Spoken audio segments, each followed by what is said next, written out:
കൊമ്പനും പിടിയാനെ അടികൂടുവാണല്ലോ. കൊടും കാടിൻ്റെ നടുവിൽ വാച്ച് ടവറിൽ സ്റ്റേയും ഇതുപോലെ മൃഗങ്ങളെയൊക്കെ കണ്ട് ഒരു രാത്രി.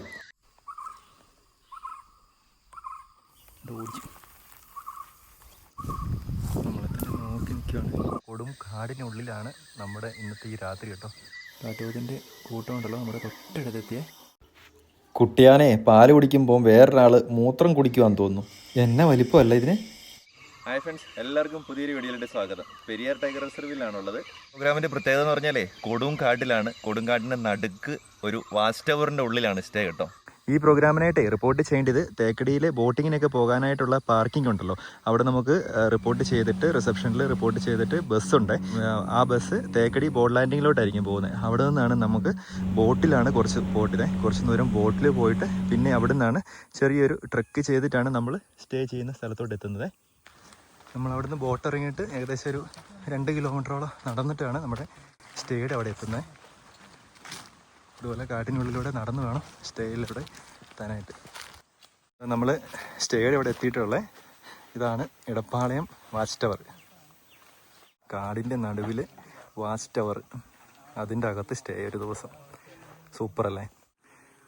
4 സൈഡും ട്രെഞ്ചൊക്കെ ഉണ്ട് സേഫ്റ്റിക്കായിട്ട്, അല്ലെങ്കിൽ ആനയും മൃഗങ്ങളൊക്കെ വരാണ്ടിരിക്കാൻ വേണ്ടിയിട്ട് 4 സൈഡും ട്രെഞ്ചും കാര്യങ്ങളൊക്കെ ഉണ്ട്. നമുക്ക് സേഫ്റ്റിയൊക്കെ ഉണ്ട് കേട്ടോ, പേടിക്കേണ്ട ആവശ്യമൊന്നുമില്ല. എന്ത് ഭംഗിയാണല്ലേ ഈ വാച്ച് ടവർ കാണാനായിട്ട്. ഇതാണ് കേട്ടോ ഇടപ്പാളയം വാച്ച് ടവറെ.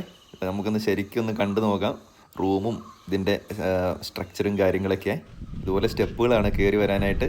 നല്ല അടിപൊളി ഒരു ആംബിയൻസ് അല്ല. നമുക്ക് ഫുള്ള് പുൽമേടും 2 സൈഡിൽ ഇങ്ങനെ മരങ്ങളൊക്കെ ആയിട്ട് മഴക്കാലത്തൊക്കെ വന്ന് നല്ല രസമാണ് ഇവിടെ. റൂം എന്ന് പറയുന്നത് ഇതെങ്ങനെയാണ്, 2 സിംഗിൾ ബെഡാണ്. നല്ലൊരു അടിപൊളി ആംബിയൻസ് അല്ലേ. റൂം ചെറുതാണേലും ഒരു രക്ഷയില്ല കേട്ടോ. നോക്ക്, സൂപ്പറല്ലേ. ആ ഇൻറ്റീരിയൽ വർക്കുകളൊക്കെ നോക്കി, നല്ല രസമുണ്ടല്ലേ. ഇത് നമുക്ക് കട്ടിലിത് ഇങ്ങനെയാണ്, 2 സിംഗിൾ ബെഡാണ് വരുന്നത്. ഇതിൻ്റെ പുറത്തോട്ട് നോക്കിക്കഴിഞ്ഞാൽ ഇത് ഈ കാഴ്ചകളാണ്. അപ്പോൾ നമ്മൾ വന്ന് കയറിയതേ ഉള്ളൂ, ഉച്ച സമയമാണ്. വന്നപ്പം തന്നെ ഇതാ മ്ലാവിൻ്റെ സാമ്പാടിയറിൻ്റെ ഒരു കൂട്ടം അവിടെ വന്നിട്ടുണ്ട്. സ്റ്റേയുടെ അവിടെ ഇരുന്ന് കഴിഞ്ഞാലേ ഒരുപാട് പക്ഷികൾ അടുത്ത ഈ മരങ്ങളിലൊക്കെ വന്നിരിക്കുന്നത് കാണാനായിട്ട് പറ്റും. ഇതാണ് ഇവിടുത്തെ കൊച്ച് അടുക്കള കേട്ടോ.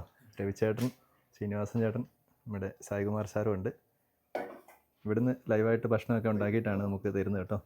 മ്ലാവിൻ്റെ കൊമ്പാണ് ഉണ്ടോ.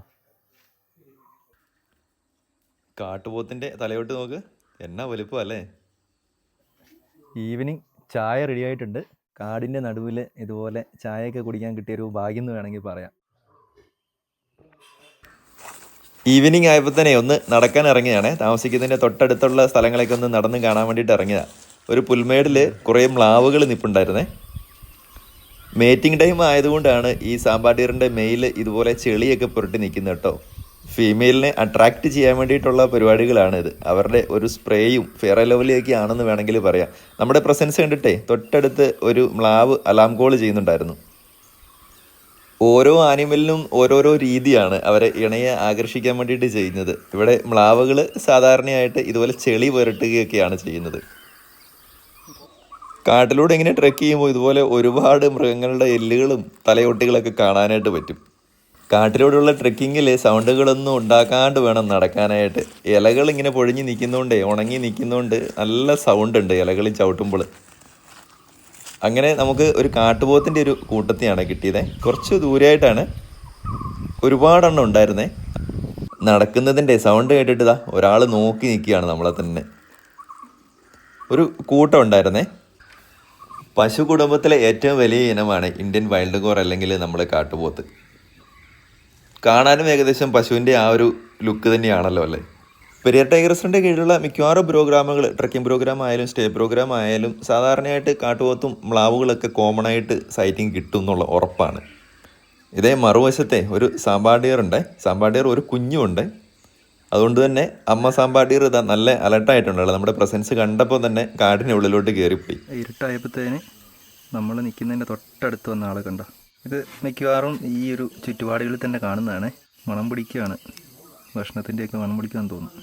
എനിക്ക് ഇവിടെ നോക്കിയാലിതാ ഇവിടുന്ന് പുറത്തോട്ടുള്ള വ്യൂ നേരത്തെ പറഞ്ഞല്ലേ, വെളിച്ചമൊക്കെ മാറി ഇരുട്ടായി തുടങ്ങി. ഇപ്പോഴത്തേക്കും ഇതാ തൊട്ടടുത്ത് തന്നെ ഒരു മ്ലാവുണ്ട്. അതിന് തൊട്ടുപുറകിൽ മ്ലാവിൻ്റെ ഒരു കൂട്ടമാണ്. അതിൻ്റെ ലാസ്റ്റ് ഒരു കാണുന്നത് കാട്ടുപോത്തിൻ്റെ വലിയൊരു കൂട്ടമാണ്. കുറച്ചുകൂടി ഇരുട്ടാകുമ്പോൾ തന്നെ ഇതൊക്കെ അടുത്ത് വരുമെന്നാണ് പറഞ്ഞത്. എന്തായാലും നമുക്ക് നോക്കാം. ഇത് നമ്മുടെ തൊട്ടടുത്തായിട്ട് തന്നെയാണ് ഈ ഒരു മെയിൽ സാമ്പാടിയുടെ. അതിൻ്റെ പുറകിലായിട്ട് കാണുന്നൊരു നിഴൽ പോലെ കാണുന്നത് കാട്ടുപോത്താണ് കേട്ടോ. കാട്ടുപോത്തിൻ്റെ ഒരു കൂട്ടമാണ്. നേരത്തെ അങ്ങ് ദൂരെ ഉണ്ടായിരുന്ന കാട്ടുപോത്തോടെല്ലാം നമ്മുടെ ഈ വാച്ച് ടവർ നിൽക്കുന്ന, നമ്മൾ താമസിക്കുന്ന ഈ വാച്ച് ടവറിൻ്റെ അടുത്തോട്ട് വരുന്നുണ്ട്. നല്ല ഇരുട്ടായപ്പോൾ തന്നെ ഇതാ സ്റ്റേയുടെ അടുത്തായിട്ട് എത്തിയിരിക്കുന്ന മറ്റൊരാൾ, മുള്ളംപന്നി. കാണാൻ വിചിത്രവും അതുപോലെ കൗതുകരമായിട്ടുള്ളൊരു കാഴ്ചയാണ് നമുക്ക് മുള്ളംപന്നി കാണുമ്പോൾ തോന്നുന്നത്. ഈ മുള്ളുകൾ സാധാരണ ശത്രുക്കളിൽ നിന്ന് രക്ഷപ്പെടാനായിട്ടാണ് പ്രയോഗിക്കുന്നത്. ആളെന്താണെങ്കിലും മുള്ളുകൾ നമ്മളെ കണ്ടിട്ടായിരിക്കും എല്ലാം വിടർത്തിയിട്ടാണുള്ളത്. പൊതുവേ രാത്രിയിലാണ് മുള്ളംപന്നികൾ ഇറങ്ങാറ്. പകൽ ഏതെങ്കിലും ഗുഹകളിൽ ഒളിച്ചിരിക്കുകയായിരിക്കും ചെയ്യുന്നത്. ഇത്രയും വലിയ മുള്ളംപന്നി ആദ്യമായിട്ടോ കാണുന്നത്. ആള് നമ്മൾ താമസിക്കുന്നതിൻ്റെ ആ ഏരിയയിൽ തന്നെ ചുറ്റും ഓടി നടക്കുക. ഡിന്നറിന് ഇന്നത്തെ സ്പെഷ്യൽ എന്ന് പറഞ്ഞാൽ ചപ്പാത്തി ഉണ്ട്, പെപ്പർ ചിക്കൻ ഉണ്ട്, പിന്നെ സലാഡ്, പിന്നെ പോർക്കും ഉണ്ട് കേട്ടോ സ്പെഷ്യല്. സാധാരണ ഇവിടെ നമുക്ക് കിട്ടുകയെന്ന് പറഞ്ഞാൽ ചപ്പാത്തിയും ചിക്കൻ കറിയും ഈ സലാഡും ആയിരിക്കും കിട്ടുന്നത്. നമുക്ക് ഇഷ്ടമുള്ളത് ഇവരെ വിളിച്ച് പറഞ്ഞു കഴിഞ്ഞാൽ ഇവർ അതിനുള്ള സാധനങ്ങൾ മേടിച്ചിട്ട് ഉണ്ടാക്കി തരുന്നത്. ഇതിൻ്റെ ആംബിയൻസ് എന്ന് പറഞ്ഞാൽ നമ്മൾ കൊടുങ്ങാട്ടിലാണല്ലോ, കൊടുങ്ങാട്ടിലിരുന്ന് ഇതൊക്കെ ഇതുപോലെ ഈ ഒരു ആംബിയൻസാണ്. പിന്നെ ഇതിൻ്റെ തൊട്ടടുത്ത് തന്നെ നമ്മൾ നേരത്തെ കണ്ട കാട്ടുപോത്തുണ്ടല്ലോ, കാട്ടുപോത്തുകൾ ഭക്ഷണം കഴിച്ച് റെസ്റ്റ് ചെയ്യുന്നു. നമ്മളിതാ ഭക്ഷണം കഴിക്കാൻ വേണ്ടിയിട്ട് പോകുന്നു. നമ്മൾ അവിടെ നിന്ന് തന്നെ ഭക്ഷണം കഴിച്ച സ്ഥലം ഇതായത് റാന്തൽ വിളക്കുകളൊക്കെയാണ് ചുറ്റിനും. ഇത് രാത്രി ആയപ്പോൾ തന്നെ മ്ലാവുകളൊക്കെ നമ്മൾ സ്റ്റേ ചെയ്യുന്നതിൻ്റെ അടുത്ത് വന്നിട്ടുണ്ട്. കണ്ണ് തിളങ്ങുന്ന നോക്കിയ വട്ടത്തിൽ കാട്ടുപോത്തിൻ്റെ കൂട്ടമുണ്ടല്ലോ നമ്മുടെ തൊട്ടടുത്തെത്തിയേ.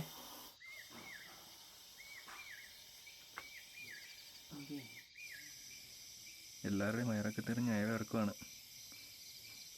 ആവശ്യത്തിന് കഴിച്ച് സുരക്ഷിതമായ ഒരു സ്ഥലത്ത് വന്ന് കിടക്കുവാണ്. നമ്മൾ മനുഷ്യരുടെ പ്രസൻസ് ഇവിടെ ഉള്ളത് ഇവർക്ക് അറിയാവുന്നതുകൊണ്ട് തന്നെയാണ് ഇവിടെ വന്ന് കിടക്കുന്നത്. കാരണം കടുവയും ഒക്കെ വന്നു കഴിഞ്ഞാലും മനുഷ്യരുടെ ആ ഒരു മണമൊക്കെ അടിച്ച് ചിലപ്പം ദൂരെ പോകാൻ സാധ്യതയുണ്ട്. അപ്പോൾ അവരുടെ സേഫ്റ്റിക്ക് വേണ്ടിയിട്ടാണ് അവരിവിടെ വന്ന് കിടക്കുന്നത്. ഒരാൾ നമ്മളെ തന്നെ നോക്കുന്നുണ്ട്. എന്നാലും നല്ല രസമുണ്ട് കേട്ടോ രാത്രിയിൽ ഇവിടെ ഇരുന്നിങ്ങനെ മൃഗങ്ങളെ കാണാനായിട്ട്.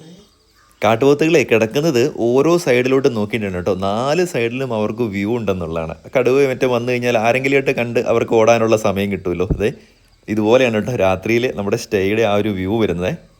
ശരിക്കും പുറത്തിറങ്ങാനൊരു പേടിയൊക്കെ ആയി ഇപ്പം. കാരണം കാട്ടിലെ ആ സൗണ്ടൊക്കെ കേൾക്കുമ്പോഴേ ചെറുതായിട്ടൊരു പേടി വരും. പാളയം വാച്ച് ടവറിലെ ഈ സ്റ്റേയിൽ വരുന്നവർ ഇതുപോലത്തെ ഒരു ടോർച്ച് കൊണ്ടുവരുവാണെങ്കിൽ നമ്മുടെ ഈ ഇപ്പം കണ്ടില്ലേ, ഇത് ഈ ബാൽക്കണിയിൽ നിന്ന് ഇരുന്നുകൊണ്ട് നമുക്ക് ഈ കാട്ടുപോത്തിൻ്റെ ഈ കൂട്ട് ഇങ്ങനെ കിടക്കുന്നത് കാണാനായിട്ട് പറ്റും. ബാൽക്കണിയിൽ ഇരുന്ന് ഇതുപോലെ മൃഗങ്ങളുടെ കാഴ്ചകളൊക്കെ കണ്ടിട്ട് സമയം പോയത് അറിഞ്ഞതേയില്ല.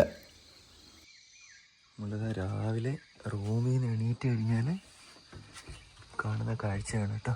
നേരെ ഇത് വെളുത്ത് വരുന്നുണ്ട്. ഈ മരം നോക്കിക്ക്, ഈ ഒരു ആകാശത്തിൻ്റെ ആ ഒരു ബാക്ക്ഗ്രൗണ്ട് നോക്ക്, കളറൊക്കെ ആയിട്ട് പക്ഷികളൊക്കെ ഉണർന്ന് ശബ്ദം പുറപ്പെടുവിക്കുന്നുണ്ട്. രാവിലെ ഇവിടെ നിന്നിട്ട് ഈ സൗണ്ടൊക്കെ കേൾക്കാൻ എന്ത് രസമാണെന്നറിയോ. ഈ മരവും ആ സൂര്യൻ്റെ ആ ഒരു ബാക്ക്ഗ്രൗണ്ടും ഒക്കെ ആയിട്ട് നല്ല രസമുണ്ടല്ലോ കാണാൻ. രാത്രിയിൽ നമ്മുടെ മുൻവശത്തുണ്ടായിരുന്ന കാട്ടുപോത്തുകളുണ്ടല്ലോ, ഇത് ഈ പുറകുവശത്ത് ഈ മരങ്ങളുടെ ഇടയിൽ കിടക്കുകയാണ്. രാവിലെ എണീറ്റ് പാടെ തന്നെ നമ്മുടെ മുന്നിലുണ്ടായിരുന്ന കാട്ടുപോത്തിൻ്റെ കൂട്ടത്തെ കാണാണ്ടിരുന്നപ്പോൾ വല്ല ഹണ്ടിങ് വല്ലതും നടന്നതാണ് ആദ്യം ഞങ്ങൾ എക്സ്പെക്ട് ചെയ്തത്. എന്നാൽ അതല്ല കേട്ടോ, നല്ല നിലാവായിരുന്നു. അതുകൊണ്ട് തന്നെ വെട്ടം ഉറക്കത്തെ ഡിസ്റ്റർബ് ആക്കുന്നതുകൊണ്ട് അവർ കാടിൻ്റെ ഉള്ളിലോട്ട് മാറിയതാണ്. പെരിയാർ ടൈഗർ റിസർവിലെ കാടിൻ്റെ ഉള്ളിലുള്ള റോസപ്പൂവാണ് കേട്ടോ. നാട്ടിലെ റോസപ്പൂ അല്ല, കാട്ടിലെ റോസപ്പൂ. ഇന്ന് എൻ്റെ കൂടെ വന്നിരിക്കുന്ന ആളെന്ന് പറഞ്ഞാൽ നിങ്ങൾക്ക് എല്ലാവർക്കും അറിയാമായിരിക്കും, ബിബിൻ ചേട്ടനാണ്. ഡോട്ട് ഗ്രീൻ ചാനലിലെ ബിബിൻ ചേട്ടൻ. കഴിഞ്ഞ ദിവസങ്ങളിൽ നമ്മുടെ കേരളത്തിൽ നിന്നും ബ്ലാക്ക് പാന്തർ കരിമ്പുലിയെ കണ്ടിട്ട് ചാനലുകളിലൊക്കെ വൈറലായിട്ടുള്ളൊരു താരമാണ് കേട്ടോ. അപ്പം ബിബിൻ ചേട്ടയുടെ ചാനലിൽ ഒരുപാട് വൈൽഡ് ലൈഫുമായിട്ട് റിലേറ്റഡ് ആയിട്ടുള്ള വീഡിയോയും കാര്യങ്ങളൊക്കെ ഉണ്ട്, നിങ്ങൾ കണ്ടിട്ടുണ്ടാവും. എന്താണെങ്കിലും രാവിലെ തന്നെ ചെറിയൊരു ട്രെക്കിങ്ങിന് നമുക്ക് പോയിട്ട് വരാം. രാത്രിയിൽ ആനയുടെയൊക്കെ സൗണ്ട് കേൾക്കുന്നുണ്ടായിരുന്നു. നാളെ നമുക്ക് പോയി നോക്കാം.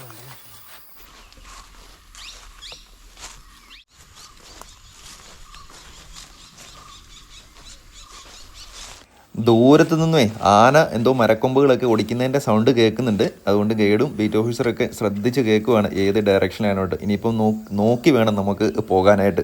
കാരണം അടുത്തെത്തിയാലേ നമുക്ക് ചിലപ്പോൾ കാണാനായിട്ട് പറ്റുള്ളൂ. ആനയെ കണ്ടു കേട്ടോ, തൊട്ടടുത്ത് ആനയുണ്ട്. അതുകൊണ്ട് നോക്കിയാണ് പോകുന്നത്.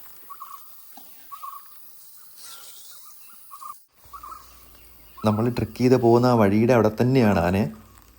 കാടിൻ്റെ ആ മറവിൽ മറിഞ്ഞിരിക്കുന്നത് നോക്ക്. അതിൻ്റെ തൊട്ടടുത്തായിട്ട് കാട്ടുപോത്തുകളും മെയ്യുന്നുണ്ട്. ഈ ആനയെ പൊതുവെ കൂട്ടമായിട്ടാണല്ലോ കാണുന്നത്. അതുകൊണ്ട് തന്നെ ഇപ്പം നമ്മൾ ഈ ഒരു ആനയെ കണ്ടു. ഇനി പുറകുവശത്ത് എവിടെയെങ്കിലും ഉണ്ടോ എന്നുള്ളത് നമുക്കറിയത്തില്ല. ആന അഥവാ ഓടിച്ചാൽ തന്നെ നമ്മൾ ചിലപ്പോൾ പെടുന്നത് മറ്റുള്ള ആനയുടെ മുന്നിലോട്ടായിരിക്കും. അതുകൊണ്ട് കുറച്ച് അപകടമാണ് കേട്ടോ കാട്ടിലൂടെയുള്ള ഈ ട്രെക്കിങ്. ആനകൾക്ക് പെട്ടെന്ന് മണം പിടിക്കാനായിട്ട് പറ്റും. അതുകൊണ്ട് കാറ്റിൻ്റെ ഓപ്പോസിറ്റ് ഡയറക്ഷനിൽ വേണം നമ്മൾ നിൽക്കാനായിട്ട്. വളരെ ശ്രദ്ധിച്ചിട്ടാണ് ഓരോ സ്റ്റെപ്പുകളും വെക്കുന്നത്. കരികിലയില്ല, ഈ ഇലകൾ ഉണങ്ങി നിൽക്കുന്നത് കൊണ്ട് തന്നെ നമ്മൾ നടക്കുന്നതിൻ്റെ ആ സൗണ്ട് അവർക്ക് ചിലപ്പം കേൾക്കാനായിട്ട് പറ്റും. നമ്മൾ ഇത്രയും ദൂരത്താണ് ആനയുടെ. നല്ല ചൂടായതുകൊണ്ട് തന്നെ ആന ഇതാ മണ്ണൊക്കെ വാരി പുറത്തോട്ട് ഇടുന്നുണ്ട്. ആനയുടെ കാഴ്ചകൾ കാണുന്നത് സേഫ് ഡിസ്റ്റൻസിലാണ് എങ്കിലും പ്രോബ്ലം എന്താണെന്ന് വെച്ചാൽ ഈ ആന ഇപ്പോൾ നമ്മളെ ഓടിച്ചു കഴിഞ്ഞാൽ നമ്മൾ പേടിച്ച് ഓടുമ്പോൾ ചിലപ്പോൾ പെടുന്നത് മറ്റ് ആനകളുടെ മുന്നിലോട്ടായിരിക്കും പെടുന്നത്.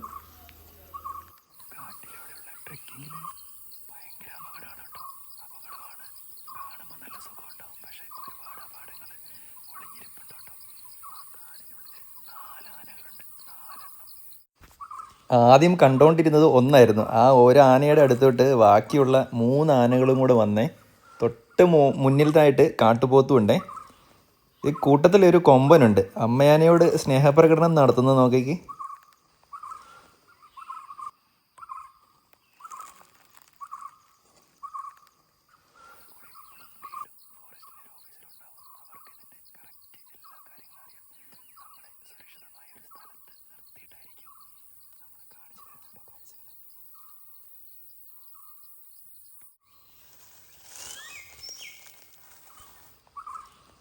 കൂട്ടത്തിലൊരു കുട്ടി ആനയുണ്ട് കേട്ടോ, നോക്ക്.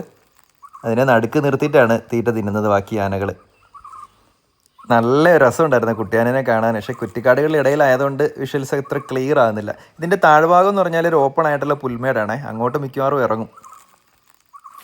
നമ്മൾ നേരത്തെ നിന്ന് ഷൂട്ട് ചെയ്തിരുന്ന സ്ഥലത്ത് നിന്ന് ആന ഇങ്ങോട്ട് നമ്മുടെ അടുത്തോട്ട് വരുമായിരുന്നു. അതുകൊണ്ട് നമ്മൾ കുറച്ച് മുന്നോട്ട് മാറി നിൽക്കാൻ പോവാം. അവിടെ എത്തുന്നതിന് മുന്നേ തന്നെ 2 ആനകൾ ഈ പുൽമേടിലോട്ട് ഇറങ്ങിയിരുന്നു. എല്ലാവരുടെയും പുറത്ത് മണ്ണൊക്കെ വിതറിയിട്ടുണ്ട്. ചൂട് കുറയ്ക്കാനായിട്ടാണ്, ശരീരത്തിൻ്റെ താപനില നിയന്ത്രിക്കാനും വേണ്ടിയിട്ടാണ് ഈ മണ്ണ് വാരി പുറത്തിടുന്നത്. 7 ആനയാണ് എന്നെ കിട്ടിയത്. നേരത്തെ 4 ആന എന്ന് പറഞ്ഞ സ്ഥലത്ത് ഇതാ ഇപ്പോൾ 7 ആനകൾ ഒരുമിച്ച് ഇങ്ങോട്ട് ഇറങ്ങിയിരിക്കുകയാണ്. തൊട്ടടുത്തായിട്ട് 2 കുഞ്ഞുങ്ങളും ഉണ്ട്, ഒരു കൊമ്പനും ഉണ്ട്. എന്താ രസം നോക്ക്. കുഞ്ഞവിടുന്ന് ഓടി 2 പേരുടെ നടുക്ക് കയറി ഒളിച്ചിരുന്നേ. ആനയെ കാണാൻ വേണ്ടിയിട്ട് തന്നെ പെരിയാറിൽ ഒരുപാട് തവണ വന്നിട്ടുണ്ട് കേട്ടോ. നാച്ചുറൽ വാക്കും ഗ്രീൻ വാക്കും തൊണ്ടിയാർ ബോർഡർ ഹൈക്കിങ്ങും അതുപോലെ ഫുൾ ഡേ ബാമ്പ് റാഫ്റ്റിങ്ങും എല്ലാം കേട്ടോ. ഇതുപോലെ ഇത്ര അടുത്ത് ആനയെ കിട്ടുന്നുണ്ടല്ലോ ആദ്യമായിട്ടാണ്. നല്ല ചൂടായതുകൊണ്ട് തന്നെ ആനകൾ നോക്കിക്ക് ആ തണലത്തൂടെയാണ്. എന്ത് രസമാണെന്ന് നോക്ക്. കുട്ടിയാന പാല് കുടിക്കുന്നത് കണ്ടോ. അമ്മയാന അവിടെ നിന്ന് കൊടുക്കുവാണ്. ഇതിൻ്റെ തൊട്ടു പുറകിലേ ആ കൊമ്പനാന ചെയ്യുന്ന കുസൃതി കണ്ട. മൂത്രം ഒഴിച്ചിട്ടായിരുന്നേ. ആ മൂത്രം തുമ്പിക്കയും കൊണ്ട് കുടിക്കുവാണോ എന്താണോ, ഇനി വെള്ളം കുടിക്കാനും അങ്ങോട്ട് പോകാൻ പറ്റാത്തതുകൊണ്ടുള്ള മടി കൊണ്ടാണോ ആള് നോക്ക്. നല്ല അടിപൊളി ഒരു കാഴ്ചയായിരുന്നു. കുട്ടിയാനെ കാണാൻ എന്ത് രസമാണല്ലേ. പാലുകൊടിയൊക്കെ കഴിഞ്ഞ് അമ്മയും കുട്ടിയാനയും കൂടെ വെയിലത്തു നിന്ന് മാറി നിൽക്കാനായിട്ട് കാടിൻ്റെ ഉള്ളിലോട്ട് പോയ തണൽ നോക്കിയിട്ട് 2 പേരും കൂടെ അടികൂടുന്നതിൻ്റെ ഭാഗമാണോ അതോ സ്നേഹപ്രകടനം നടത്തുന്നതാണോ ആശയവിനിമയം ചെയ്യുന്നതാണോ എന്നറിയില്ല. കൊമ്പനും ഒരു പിടിയാനയാണേ. 2 പേരും തുമ്പിക്കൈയൊക്കെ ഉയർത്തി ഒരു മൽപ്പിടുത്തത്തിനുള്ളൊരു സീനായിട്ട് തോന്നുന്നത്. എന്താണെന്നറിയില്ല. ആനകൾ തമ്മിൽ അടികൂടുന്നത് കാണാൻ വേണ്ടിയിട്ട് ഇരുന്നായിരുന്നു. പക്ഷേ അടികൂടലല്ലായിരുന്നു കേട്ടോ, സ്നേഹപ്രകടനമാണെന്ന് തോന്നുന്നു. ആ കൊമ്പൻ നോക്ക്, പിടിയാനനെ ചെറുതായിട്ടൊന്ന് ഓടിച്ചു വിടുന്നേ, കളിക്കുന്നതായിരിക്കും. മറുകരയിൽ നോക്ക്, ഒരു അമ്മയാനയും കുട്ടിയാനയും കൂടെ മേയുന്നത് നല്ല ദൂരത്തിലാണേ. നമ്മളിപ്പോൾ ആനയെ അവിടുന്ന് കണ്ട് മടുത്തിട്ടേ നമ്മൾ തിരിച്ച് പോവാണ്, റൂമിലോട്ട് പോവാണ്. ആദ്യം ട്രെക്ക് ചെയ്യേണ്ട ആവശ്യം വന്നില്ല നമുക്ക്. ആനകളെയും പോത്തിനെയും എല്ലാം കണ്ട് നല്ലൊരു അടിപൊളി ഒരു ട്രെക്കിംഗ് ആയിരുന്നു കേട്ടോ.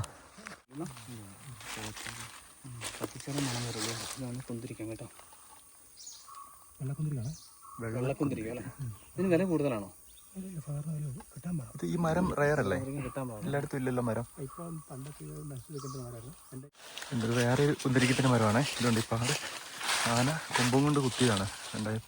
എടപ്പാളയം വാച്ച് ടവറിലെ ഈ സ്റ്റേയിൽ നമ്മുടെ കൂടെ ഉണ്ടായിരുന്നത് ശ്രീനിവാസൻ ടി വി സായികുമാർ.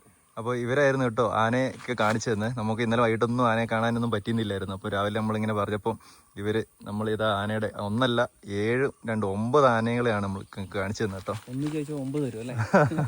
ഒന്ന് ചോദിച്ചപ്പോൾ 9 ആനകളെ നമുക്ക് കാണിച്ചു തന്നിരിക്കുകയാണേ. ഇതേ നോക്ക് എന്ത് രസമാണെന്ന് നോക്കി. ഈ മരങ്ങൾ കാണാൻ ആ ഇലയൊക്കെ ഇങ്ങനെ പഴുത്ത് ഒരു മഞ്ഞ കളറായിട്ടുണ്ടേ. എടപ്പാളയം വാച്ച് ടവർ എന്ന് പറഞ്ഞാൽ പെരിയാർ ടൈഗേഴ്സിൻ്റെ ഈ പ്രോഗ്രാം ഉണ്ടല്ലോ, വൈൽഡ് ലൈഫിനെ സ്നേഹിക്കുന്നവരും കാടിനെ സ്നേഹിക്കുന്നവരൊക്കെ തീർച്ചയായിട്ടും ഒരു വട്ടം വന്ന് ചെയ്യേണ്ട ഒരു പ്രോഗ്രാം തന്നെയാണ് കേട്ടോ. ഈ ഏരിയയിൽ ഇഷ്ടംപോലെ കരടികളൊക്കെ ഉണ്ടെന്നുള്ള തെളിവാണ് കേട്ടത്. ഇത് ഇന്നലെ അല്ലെങ്കിൽ ഇന്ന് രാവിലത്തെ കണ്ടാണേ. ഈ സ്റ്റേ എന്ന് പറഞ്ഞാലേ നമ്മുടെ സ്ട്രെസ്സും കാര്യങ്ങളൊക്കെ റിലീവ് ചെയ്യുന്ന ഒരു ട്രീറ്റ്മെൻ്റ് ആയിട്ടാണ് എനിക്ക് തോന്നി കേട്ടോ. എന്ത് രസമായിരുന്നു എന്നറിയാം ഇന്നലത്തെ ആ ഒരു ആംബിയൻസ്. വൈകിട്ടത്തെ ചുറ്റും നമ്മുടെ സ്റ്റേക്ക് ചുറ്റും കാട്ടുപോത്തുകളും മാനും മുള്ളംപന്നിയും അതുപോലെ കാട്ടുപന്നിയും ഒക്കെ ആയിട്ട്, പിന്നെ നല്ല അടിപൊളി ഭക്ഷണവും ഒന്നും പറയണ്ട, വേറൊരു ലെവൽ തന്നെയായിരുന്നു. ഇവിടുത്തെ ഭക്ഷണമൊക്കെ ഉണ്ടാക്കി നമുക്ക് തന്നെന്ന് പറഞ്ഞാൽ രുചികരമായ ഭക്ഷണം ഉണ്ടാക്കി തന്ന ആളാണ് കേട്ടോ, രവിച്ചേട്ടനാണ്. നല്ല അടിപൊളി ഭക്ഷണമായിരുന്നു, ഒരു രക്ഷയില്ലായിരുന്നു. ഇന്നലത്തെ വൈകിട്ടത്തെ ആണെങ്കിലും ഫുഡ് അടിപൊളിയായിരുന്നു കേട്ടോ. അപ്പോൾ ഇവിടെ വരുന്നവർ ധൈര്യമായിട്ട് വരാം. ഫുഡ്, സ്റ്റേ, ട്രക്കിങ് എല്ലാം നല്ല കിടിലൻ പ്രോഗ്രാമാണ്. തീർച്ചയായിട്ടും വൈൽഡ് ലൈഫും കാടിനെ സ്നേഹിക്കുന്നവരൊക്കെ ആണെങ്കിൽ ഒരു വട്ടം തീർച്ചയായിട്ടും വരണം കേട്ടോ. ഈ പ്രോഗ്രാമിന് 2 പേർക്കാണ് നമുക്ക് സ്റ്റേ ചെയ്യാനായിട്ട് പറ്റുന്നത്. 2 പേരുടെ ചാർജ് വരുന്നത് 10,000 രൂപയാണ്. ബുക്ക് ചെയ്യാനായിട്ട് periyartigers.org എന്ന സൈറ്റിൽ കയറി കഴിഞ്ഞാൽ എടപ്പാളയം വാച്ച് ടവറിൻ്റെ ഡീറ്റെയിൽസ് കാണാനായിട്ട് പറ്റും. അതുപോലെ തന്നെ പെരിയാർ ടൈഗേഴ്സിന് കീഴിലുള്ള ഒരുപാട് ട്രക്കിംഗ് പ്രോഗ്രാമുകളുടെ സ്റ്റേ പ്രോഗ്രാമുകളിലൊക്കെ ഡീറ്റെയിൽസ് നമുക്ക് കിട്ടും. ഇവിടെ എത്തിച്ചേരാനായിട്ട് നിയറസ്റ്റ് റെയിൽവേ സ്റ്റേഷൻ വരുന്നത് പറഞ്ഞാൽ കോട്ടയമാണ്. അതല്ലെങ്കിൽ എറണാകുളത്തു നിന്നും കോട്ടയത്തു നിന്നാണെങ്കിലും ഡയറക്റ്റ് ബസ് കുമളിക്ക് കിട്ടും. കുമളിയിൽ നിന്ന് 10 അല്ലെങ്കിൽ 15 മിനിറ്റ് യാത്ര ചെയ്ത് കഴിഞ്ഞാൽ നമ്മൾ ഈ തേക്കടിയിലെ ബോർഡ് ലാൻഡിങ്ങിൻ്റെ അവിടെ എത്തുന്നതാണ്. അങ്ങനെ നമ്മുടെ വാച്ച് ടവറിൽ സ്റ്റേ കഴിഞ്ഞിട്ട് തിരിച്ചു പോവുകയാണ്. തിരിച്ചു പോയിക്കൊണ്ടിരിക്കുകയാണ്. എല്ലാം പാക്ക് ചെയ്ത് എല്ലാവരും തിരിച്ചു പോവുകയാണ്. ഇനിയിപ്പം അവിടെ നിന്നൊരു ബോട്ടുണ്ട്, ആ ബോട്ടിൽ കയറിയിട്ടായിരിക്കും നമ്മൾ ബോർഡ് ലാൻഡിങ്ങിന് അങ്ങോട്ട് പോകുന്നത്. ഈ പ്രോഗ്രാമിൽ നമുക്ക് സെലക്ട് ചെയ്ത് കഴിഞ്ഞാൽ കാടിൻ്റെ നടുവിൽ വാച്ച് ടവറിൽ ഒരു സ്റ്റേയും ചെയ്യാം, അതുപോലെ കാടിൻ്റെ ഉള്ളിലൂടെ ട്രെക്കിങ്ങും ചെയ്യാം. കാഴ്ചകൾ നമുക്ക് ബാൽക്കണിയിൽ ഇരുന്നുകൊണ്ട് കാട്ടുപോത്തും മ്ലാവുകളും ഭാഗ്യമുണ്ടെങ്കിൽ ആനക്കൂട്ടത്തെയൊക്കെ നമ്മുടെ തൊട്ടടുത്ത് കാണാനായിട്ട് പറ്റും കേട്ടോ. ബ്രേക്ക്ഫാസ്റ്റും ലഞ്ചും ഡിന്നറും എല്ലാം ഇതിൽ ഇൻക്ലൂഡ് ആണ് കേട്ടോ. റിപ്പോർട്ടിംഗ് ടൈം വരുന്നത് 1 മണിക്കാണ്. പിറ്റേ ദിവസം നമുക്കൊരു 3:30 ആകുമ്പോഴത്തേന് തിരിച്ച് ബോർഡ് ലാൻഡിങ്ങിൽ എത്താനായിട്ട് പറ്റും. അപ്പം വരുന്നവർ അതനുസരിച്ചിട്ട് വേണം പ്ലാൻ ചെയ്യാനായിട്ട്. തേക്കടിയിലെ ആ ബോട്ടിങ് നമുക്കിതിൽ ഇൻക്ലൂഡ് ആണ് കേട്ടോ. അപ്പം ആ ബോട്ടിലാണ് നമ്മൾ ഇവിടുന്ന് കയറ്റിയിട്ട് ബാക്കി ബോട്ടിങ്ങും ചെയ്ത് ബോട്ടിങ്ങിലെ കാഴ്ചകളൊക്കെ കണ്ടതിന് ശേഷമാണ് തിരിച്ച് ബോർഡ് ലാൻഡിങ്ങിൽ അവിടെ നമ്മളെ വിടുന്നത്. ചുരുക്കി പറഞ്ഞാൽ ഒരു കോംബോ പാക്കേജ് എന്ന് പറയാം. ട്രെക്കിങ്, കാട്ടിൽ സ്റ്റേയും അതുപോലെ ബോട്ടിങ്ങും എല്ലാം ഇതിൽ ഇൻക്ലൂഡ് ആണ്. അപ്പോൾ എടപ്പാളയം വാച്ച് ടവറിലെ ഈ ട്രെക്കിംഗ് പ്രോഗ്രാമും സ്റ്റേ പ്രോഗ്രാമും ഒക്കെ ഇഷ്ടമായെന്ന് വിചാരിക്കുന്നു. ഇഷ്ടമായെങ്കിൽ ലൈക്ക് ചെയ്യാനും സബ്സ്ക്രൈബ് ചെയ്യാനും മറക്കരുത്. ഇനി മറ്റൊരു വീഡിയോ ആയിട്ട് വരുന്നിടം വരെ എല്ലാവർക്കും ബൈ ബൈ.